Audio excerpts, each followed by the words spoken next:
우리가 모세 이야기를 계속하고 있습니다.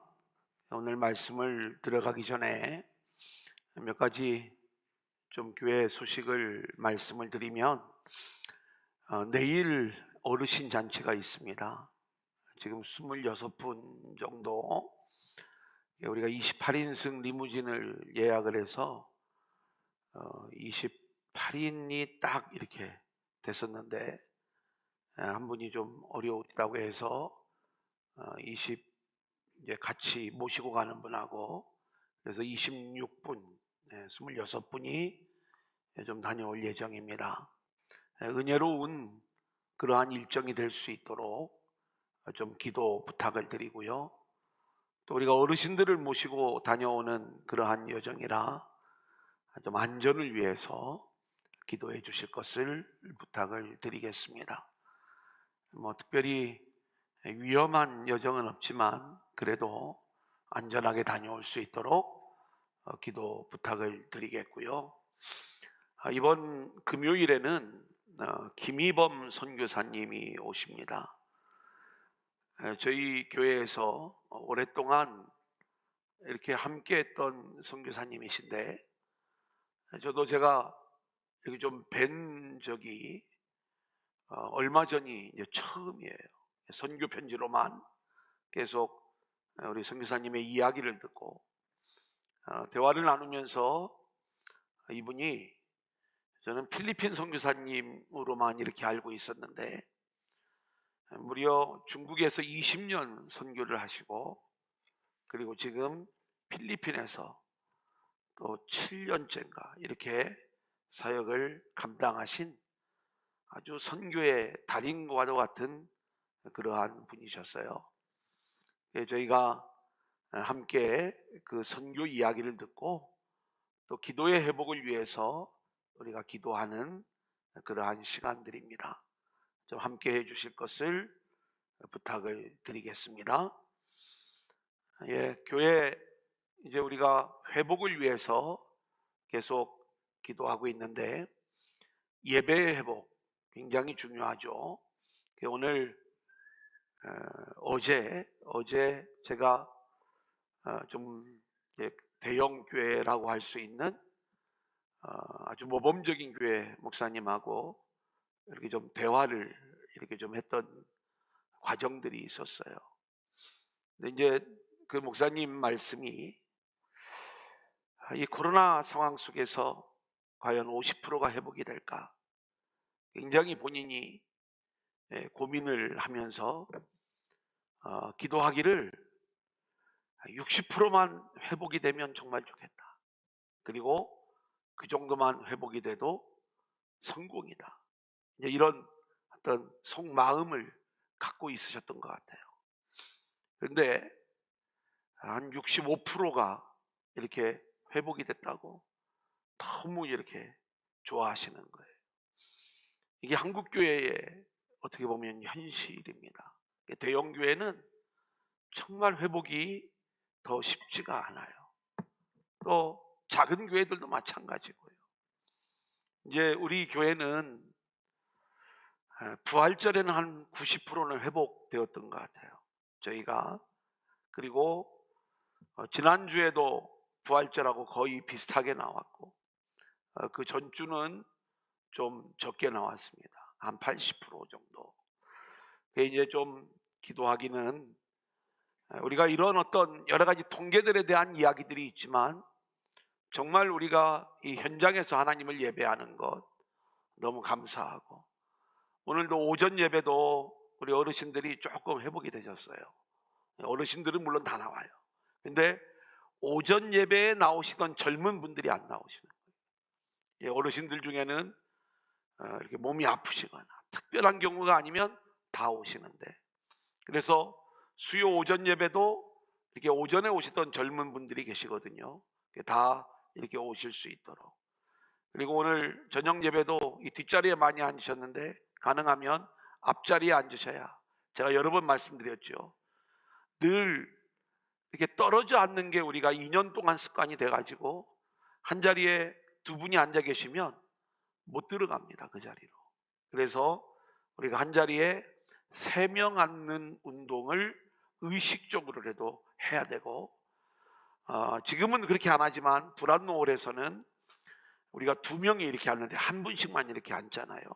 그래서 이런 부분도 장소가 이렇게 좁을 적에는 가족끼리는 같이 앉는 그러한 훈련을 저희들이 해야 되겠다. 이걸 좀 부탁을 드리겠습니다.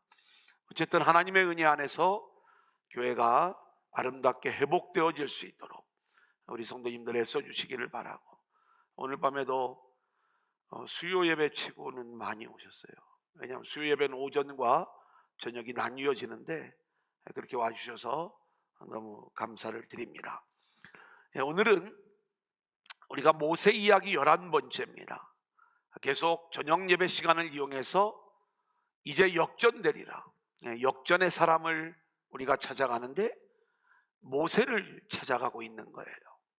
지금까지는 우리가 출애굽기의 이야기까지 우리가 같이 공부를 했는데, 이제 광야의 삶 속에 드러나고 있는 모세의 역전 이야기, 승리 이야기, 이 내용을 우리가 찾아가는데, 공교롭게도 지금 우리가 주일에 함께 나누는 말씀이 민수기를 계속 한 장씩 공부를 하고 있죠. 그래서 오늘 이 민수기 12장 말씀도 지금부터 우리가 2달 전쯤에 함께 나눴던 그러한 말씀이기 때문에 아마 이 내용들은 어느 정도 알고 계실 것이다. 하지만 오늘은 우리가 어떤 그 주일에 나누었던 하나님을 원망하고 지도력이 붕괴되고 하나님의 군대로서의 이 문제되는 이러한 내용의 관점에서 이 말씀을 해나가는 게 아니라, 모세가 어떻게 하나님의 은혜 안에서 승리하는 모습으로 세워지는가, 그리고 하나님이 모세를 인정하고 모세가 이렇게 승리하는 비밀이 무엇인가, 오늘 말씀에 모세의 온유함을 이야기하고 있는데, 이 온유함을 우리가 기준으로 해서 오늘 말씀을 우리가 함께 나누도록 하겠습니다. 오늘 성경의 내용을 간단하게 말씀을 드리면, 모세와 미리암과 아론은 출애굽 공동체의 지도력이에요. 리더십들이에요. 그러니까 모세가 이 전체를 이끌고 있지만 미리암은 여선지자와도 같은 그러한 존재였고요. 그리고 아론은 대제사장으로서 이 세 사람이 한 가족이잖아요. 남매고 그리고 형제고 이런 관계예요. 그렇게 이끌어 가는데 문제가 하나 발생을 하게 됩니다. 어떤 문제냐면, 모세가 결혼을 하는데 구스 여인과 결혼을 하는 거예요. 모세가 왜 또 결혼을 하느냐? 원래 모세의 아내는 우리가 십보라로 알고 있죠. 모세의 장인이 이드로고, 우리 기억나시잖아요. 이걸 우리가 알고 있는데 왜 모세가 지금 구스 여인하고 결혼을 하는지 성경은 그 내용을 우리에게 말씀해 차이가 있다는 걸 알 수가 있어요. 특별히 성경을 보면 이 온유는요, 마태복음 5장에 보면 산상수훈의 이야기가 나오는데, 팔복 중에 하나가 온유한 자는 복이 있나니에요. 또 이 온유함은 우리의 어떤 노력으로 이루어질 수 있는 온유함이 아니라 성령이 우리 안에서 맺으시는 열매인 거예요. 그래서 성령의 9가지 열매를 보면 사랑과 희락과 평과 인내와 자비와 양성과 충성과 온유와 절제인 거예요. 그죠? 그러니까 이 온유는 성령이 내 안에 있을 때 그 성령으로 말미암아 나타나는 모습인 것이다. 자, 그러면 우리가 먼저 이 성경이 말씀하는 온유가 무엇이고, 그 온유의 모델을 보이신 우리 주님의 온유가 어떤 모습으로 나타났으며, 오늘 모세의 이야기는 온유함으로 하나님께서 이 모세를 통해서 하시는 일, 그리고 또 모세가 이 리더십의 충돌 속에서 하나님이 모세를 세워주시는 이 이야기의 비밀을 우리가 함께 나누기를 원하는 거예요. 자, 그러면 마태복음 5장 5절 우리 한번 같이 읽어볼까요? 시작. 온유한 자는 복이 있나니 그들이 땅을 기업으로 받을 것이미요. 온유한 자는 복이 있나니 그들이 땅을 기업으로 받는데요. 성경에는 이렇게 온유한 자가 받는 복을 땅과 연결시켜서 말씀해주고 있는데, 여기서 말하는 땅은 우리가 살아가는 이 땅이 아니라 하나님이 우리를 위하여 예비해 놓으신 새하늘 새 땅을 얘기하는 거예요. 그러니까 온유한 자는 하나님 나라를 경험하고 그 나라의 주인공으로 세워지게 된다. 우리가 우리 안에 이 온유함이 있잖아요. 그러면 이 땅에서도 하나님의 나라를 살아가게 되는 거예요. 그런데 우리가 이 온유함이 없으면 하나님 나라를 맛볼 수가 없는 거예요. 온유한 자는 어떤 성격적인 면에서의 온유함을 우리가 찾아갈 것이 아니라 하나님 앞에서 나의 모든 것들을 내려놓고 포기하며 하나님의 뜻에, 아버지의 마음에 그대로 순종하는 것을 이야기하는 거예요. 예를 들어서 이런 거예요. 제 얘기야. 이제 제가 어디 딴 데 갈 건 아니잖아요. 그냥 편하게 그냥 얘기를 할게요. 만약에 하나님이 너 서울에 큰 교회 가서 목회할래? 아니면 시골에 작은 교회 가서 목회를 할래? 그러면은 제 마음이 어디에 좀 향하겠어요? 어디로? 서울. 근데 거기서 막 오라고 그래. 저를 예를 들어서 오라고 하면 가려고 하는 마음이 막 있는데 하나님이 아니야. 잠깐. 너는 내가 시골에 정말 어려운 교회가 있는데 여기에 너가 필요해. 그래서 저를 그리로 하나님이 가라고 말씀을 하신다. 온유함은 뭐냐? 하나님, 제가 큰 데 가서 더 큰 역할을 감당해야 돼요. 이러면서 내 뜻을 꺾지 않는 건, 이것은 성경의 온유하고는 아무런 상관이 없는 거예요.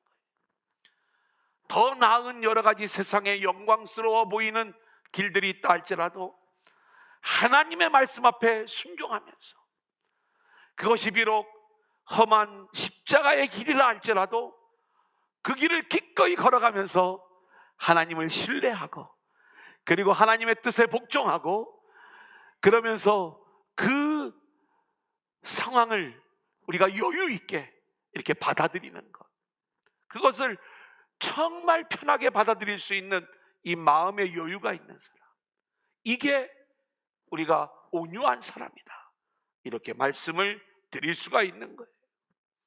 그래서 이 온유함을 가장 잘 보여주신 분이 누구냐? 예수님인데, 원래 예수님은 하늘 영광을 누리실 분이셨어요. 근데 하나님이 이 땅에 내려갔으면 좋겠다, 내려오시는 거예요. 십자가를 졌으면 좋겠다, 기꺼이 그 길을 걸어가시는.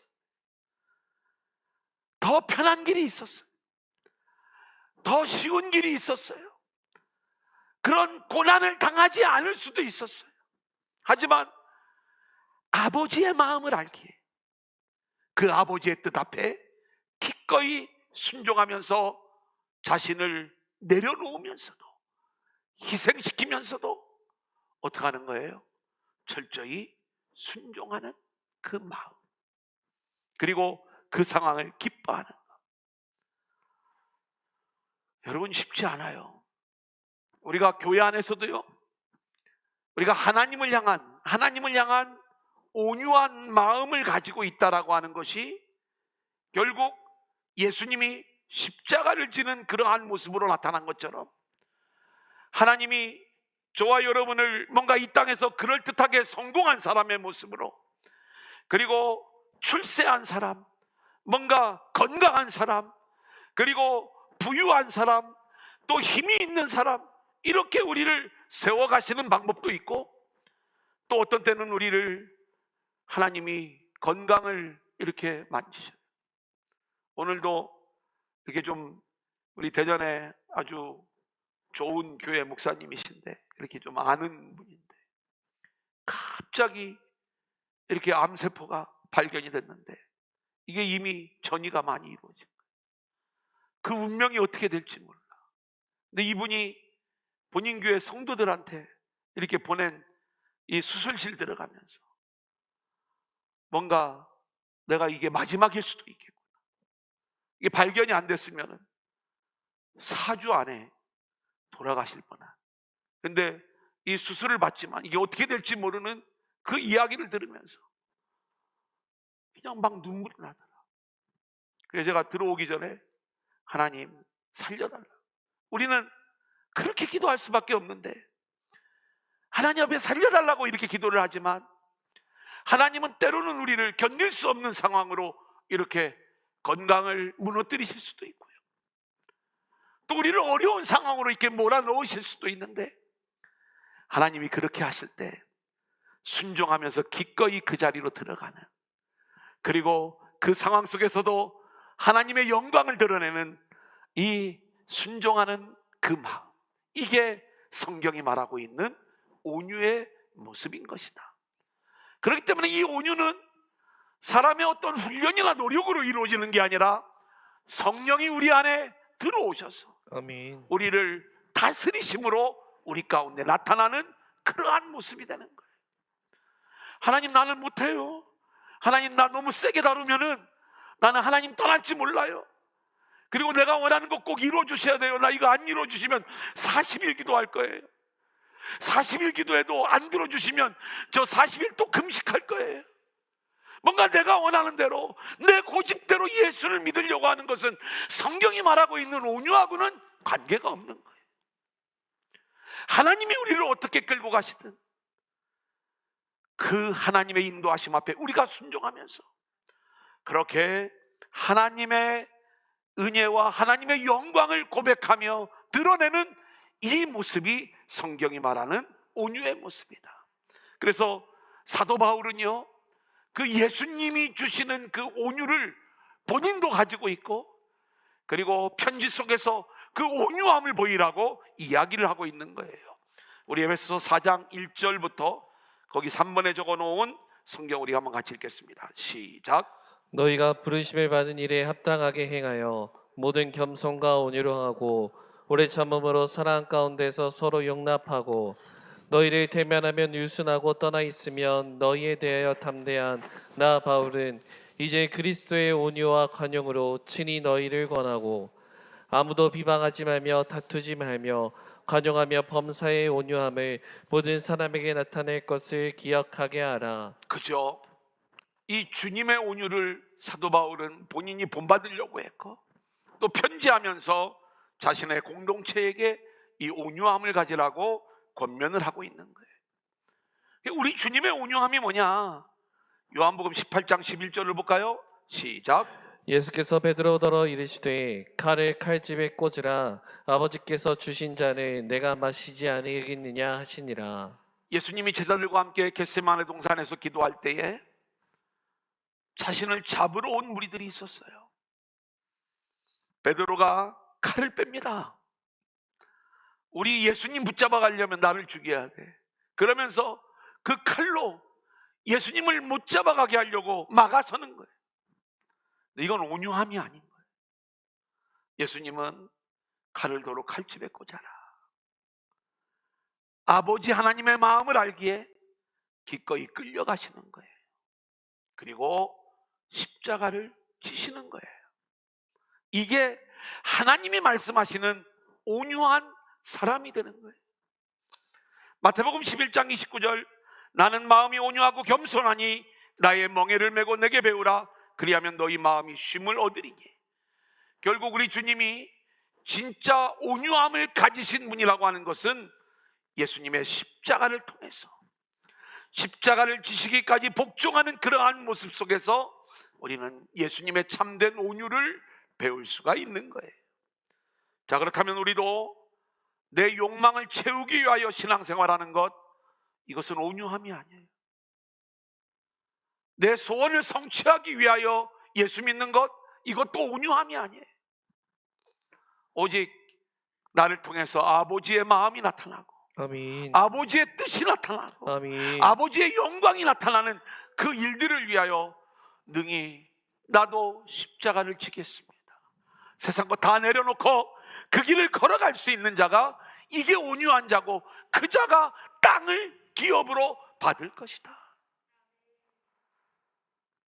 갈라디아서 6장 1절을 보면, 형제들아, 사람이 만일 무슨 범죄한 일이 드러나거든 신령한 너희는 온유한 심령으로 그러한 자를 바로잡아라.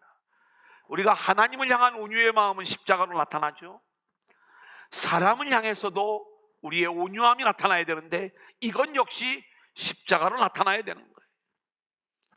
우리는 누군가를 권면할 때 때로는 나의 의의를 가지고, 내 생각을 가지고, 지금 마치 미리암이 아무리 당신이 하나님의 음성을 들었어도 나는 그런 당신을 내가 이해할 수가 없습니다. 우리가 그렇게 얘기할 수 있죠. 제가 우리 얼마 전에 양국식 선교사님 다녀가셨는데, 이분이 간증한 내용 중에 간증을 하다 말은 게 있어서 좀 제가 설명을 드리면, 이분이 예수를 믿고 목회자가 됐는데, 또 목사 한 수를 받았는데 방언을 못하는 거예요, 옛날에. 그래 이제 이걸 나는 방언도 못해 그러면서 청년들한테도 막 얘기를 그렇게 하셨어요. 근데 하나님이 어느 날 이분에게 성령의 강력한 소낙비를 부어주시면서 방언, 예언, 통변, 환상 모든 것들이 다 왔는데, 좀 약간 그렇게 다 오면 좀 처음에 이상해 보이잖아요.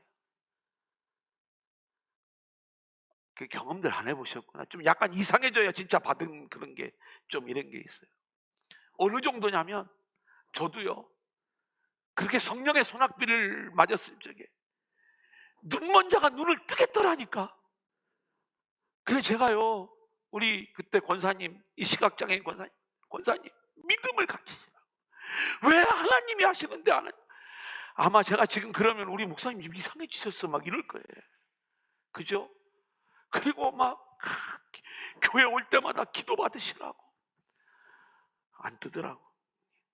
근데 정말 그렇게 할 줄 알았는데, 근데 이분도요, 그러다 보니까 어떤 상황이 됐냐면, 이제 성령의 막 역사가 나타나. 그러니까 이때 그분이 부목사님이셨는데, 너무 강하게 역사가 나타나니까 부목사를 더 이상 할 수가 없는 거예요. 교회 안에 여러 질서나 이런 내용 속에서. 그래 이제 개척을 하시는데, 그때 간증했던 내용이 뭐냐면, 사모님이 학교 선생님이었어요. 그러니까 생활은 걱정이 없겠죠, 개척을 해도. 근데 하나님이 자꾸 그걸 문제 삼는 거야. 뭘 문제 삼아? 부부가 온전히 하나님 앞에 순종해야지. 너 그거 부인이 월급 타다 주니까 그거 즐기고 네가 편안하게 목회하는 거 아니냐. 이 마음이 들어가는 순간에 이분이 견딜 수가 없는 거예요. 그래가지고 학교 당장 사표내라고.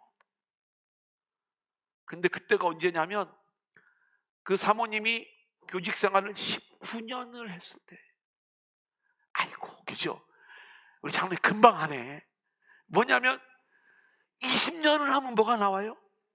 연금이 나와. 그러면 1년만 더 하고 그만둘 수 있잖아요, 그죠? 근데 그만두라. 사모님도 똑같아. 알았어요, 그만둘게요 하고서 두 분이 그만두고 그냥 그대로 말씀 앞에 순종하는 거예요. 어떻게 보면 우리가 왜 지혜롭지 못하냐. 목사님 성령 받았다고 하는데 잘 다시 한번 들어보라고. 성령은 때로는 양심이 역사한다는데, 그게 하나님이 주시는 음성인지 아니면 악한 영이 주는 음성일지도 모르니까 다시 한번 들어보라고. 1년만 더 있다가 그러고 은퇴하시면 될 거 아니냐고. 여러 이야기들을 사람들이 했겠어요, 안 했겠어요? 근데 본인은 들은 대로 순종을 하는 거예요. 잘한 건지 못한 건지는 모르겠어요. 나중에 이제 지나고 나니까 이제 웃으면서 그 얘기를 해요. 그때 왜 그러셨어요? 제가 이제 이렇게 물어보니까 글쎄 나도 모르겠어요. 그러면서 이제 그런데 그 순종하지 않을 수 없는 그러한 거. 이제 오늘 이런 거예요. 지금 모세의 이야기도 같은 얘기거든요. 지금 모세의 행동에 대하여 미리암과 아론이 어떻게 하는 거예요? 아무리 당신이 하나님의 음성을 들었어도 나는 그거 인정하지 못하겠다. 우리가 서로 형제들을 대할 때 어떤 마음으로 대하라고 이야기해요? 온유함으로 대하라고 사도 바울이 이야기하고 있잖아요. 성경이 말하고 있는 이 온유함이라고 하는 것은 내 기준을 가지고 상대방이 하나님의 음성을 들었든 뭐를 했든 그것을 무시하고 그냥 그것을 정죄하고 비난하고 이럴 것이 아니라 그 사람이 서로 잘못된 길을 걸어간다 할지라도 우리가 그 사람을 대신하여 십자가를 지겠다는 이 마음을 갖는 게 온유함으로 대하는 거예요. 그 온유함으로 서로를 대할 수 있어야 된다. 자, 오늘 이 관점에서 시편 37편 11절에도 그러나 온유한 자들은 땅을 차지하며, 그죠? 온유한 자가 새하늘 새 땅의 주인공이 되는 거예요. 자, 이제 모세의 온유함 우리가 정리하고 이제 마치도록 하겠습니다. 자, 모세의 온유함이 그럼 뭐였느냐? 여러분, 지금 이 싸움과 다툼의 근거는 뭐냐면 모세가 이 구스 여인이면 에디오피아 여인이에요. 근데 이 에디오피아 여인이 왜 이스라엘 백성과 지금 함께하고 있을까? 요거는 이제 대체로 이 배경을 학자들이 이야기하는데 아마 이 구스 여인이 애굽의 노예로 팔려왔을 것이다. 그리고 어쩌면 이 이스라엘 공동체 안에서도 뭔가 이렇게 속하는 그 노예로 속하는 그러한 부류였을지 모른다. 아니면 그렇게 천한 자리였기 때문에 또 이스라엘 백성들도 나중에 노예 생활처럼 그렇게 생활을 했기 때문에 서로 어떤 동질감을 가졌을지 모르는데 그렇게 애굽에 와 있다가 이스라엘 백성들이 출애굽을 할 때 이 출애굽에 함께 합류한 여인이 구스 여인이었어요.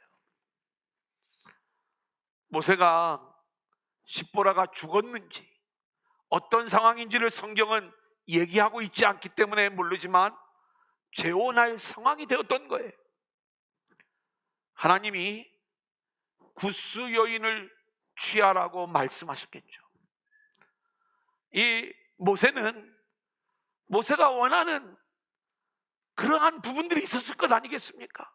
뭔가 내가 원하는 그러한 아내상, 이런 사람을 내가 아내로 맞이하고 싶다, 이런 여인과 결혼하고 싶다, 이런 마음들이 있었겠지만 모세는 구스 여인과의 결혼을 통해서 하나님이 어떤 하나님의 뜻을 나타내고자 하실 때에 자기의 모든 것들을 다 내놓고 하나님의 뜻 앞에 순종하는 거예요. 세상에 나의 어떤 탐욕적 기준, 내가 생각하는 어떤 내 욕심의 기준을 다 내려놓고 오직 그의 선택의 기준은 하나님의 말씀이었던 거예요. 네, 지금 미리암하고 아론은 가족이에요. 또 같은 이스라엘 이 백성들을 이끌고 있는 자들인데 이들의 입장에서 아니 너만 하나님의 음성을 듣는 거야? 구스 여인과 결혼하는 게 하나님의 뜻이라고? 우리도 하나님의 음성을 듣는 거야. 그러면서 모세를 비방하는 거예요. 이 비방하는 근거에는요, 지금 그 여인과 결혼하는 게 합당치 않다, 이 여인은 어쩌면 너무나 천한 여인이고 또 맞지 않는 여인이다, 이런 생각들을 가지고 있었겠죠. 근데 이 갈등을 하나님이 다 들으시고 이 싸움에 하나님이 간섭을 하시는 거예요. 하나님이 뭐라고 말씀을 하시는가? 자, 넘겨보면 중간쯤에 6절로 8절까지의 말씀이 나와요. 이르시되, 우리 한번 같이 읽을까요? 시작. 이르시되 내 말을 들으라. 너희 중에 선지자가 있으면 나 여호와가 환상으로 나를 그에게 알리기도 하고 꿈으로 그와 말하기도 하거니와 내 종 모세와는 그렇지 아니하니 그는 내 온 집에 충성함이라. 그와는 내가 대면하여 명백히 말하고 은밀한 말로 하지 아니하며 그는 또 여호와의 형상을 보거늘 너희가 어찌하여 내 종 모세 비방하기를 두려워하지 아니하느냐. 자, 보니까 모세도 하나님의 음성을 듣는 자고 미리암도 하나님의 음성을 듣는 자예요. 근데 미리암이 자기의 기준을 가지고 모세를 비방하는데 하나님이 뭐라고 말씀을 하냐면, 내가 선지자들과 이야기할 적에는 꿈이나 환상을 가지고 이야기하지만 내가 내 종 모세와 대화할 때는 분명한 말로 직접 얘기하는 거예요. 모세가 특별히 예뻐서 그러는 게 아니에요. 모세가 누구보다 더 뛰어나서 그렇게 하는 게 아니에요. 하나님이 그 연약한 모세를 가지고 들어서 쓰고 계시기 때문에 모세에게 정확한 말씀을 통해서 하나님은 하나님의 일을 진행하고 계시는 거예요. 그렇다면 모세에게 임한 하나님의 말씀이 특별한 거죠.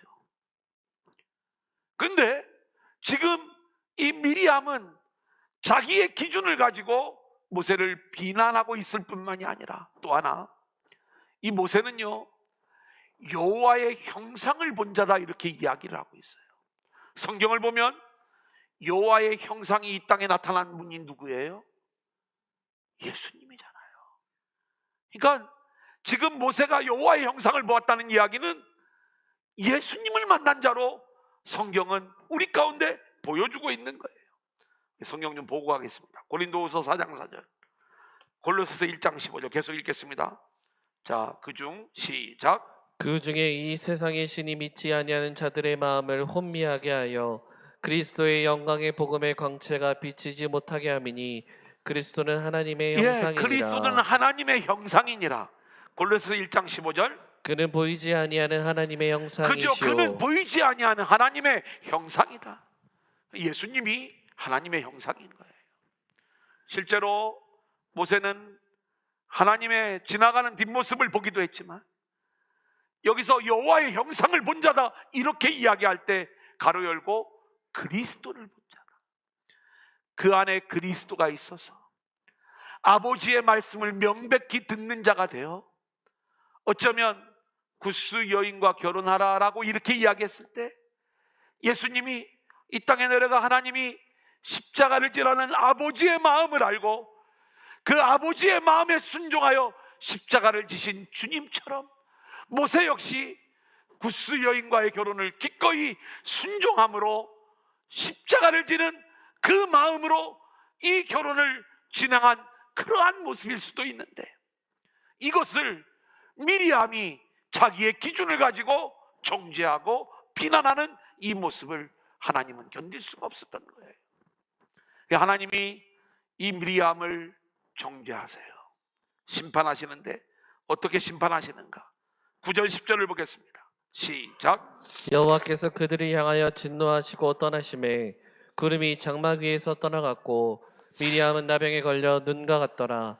아론이 미리암을 본즉 나병에 걸렸는지라. 어쩌면 이 미리암이 걸린 이 나병은요 정확한 하나님의 채찍이었어요. 너는 구스 여인이 천하다고, 자격이 없다고, 모세와의 결혼을 반대하고 모세를 비방하고 그랬지. 너가 잘나서 선지자가 된 줄 아니? 너도 마찬가지야. 그러면서 나병에 걸린 저주받아 마땅한 그 모습을 하나님이 보여주시는 거예요. 너도 은혜가 아니면 이렇게 저주받아 죽어야 될 그러한 운명이었어. 그걸 아는 자만이 온유함이 나올 수가 있는 거예요. 그걸 아는 자만이 하나님의 음성 앞에 내 모든 것들을 내려놓고 순종하는 이 온유함이 나올 수가 있는 거예요. 오늘 저와 여러분이 그렇게 온유한 자들로 세워져서 하나님 나라의 주인공이 되어지기를 소망하는데, 우리 교회 안에 그렇게 서로 내가 주님 뜻 앞에 나의 모든 것을 내려놓고 십자가를 지며 온유한 자의 길을 걷겠습니다라는 그러한 성도들이 많아질 때 이곳이 하나님의 나라가 될 줄로 믿습니다. 그 땅을 기업으로 받게 될 줄로 믿습니다. 그렇게 하나님의 나라가 되고 우리의 가정도, 우리의 인생도, 우리의 모든 함께 만나는 만남과 모든 모임도 하나님의 나라가 되는, 그러기 위하여 우리가 온유한 자로 세워지는 저와 여러분들이 될 수 있기를 주님의 이름으로 간절히 축원합니다.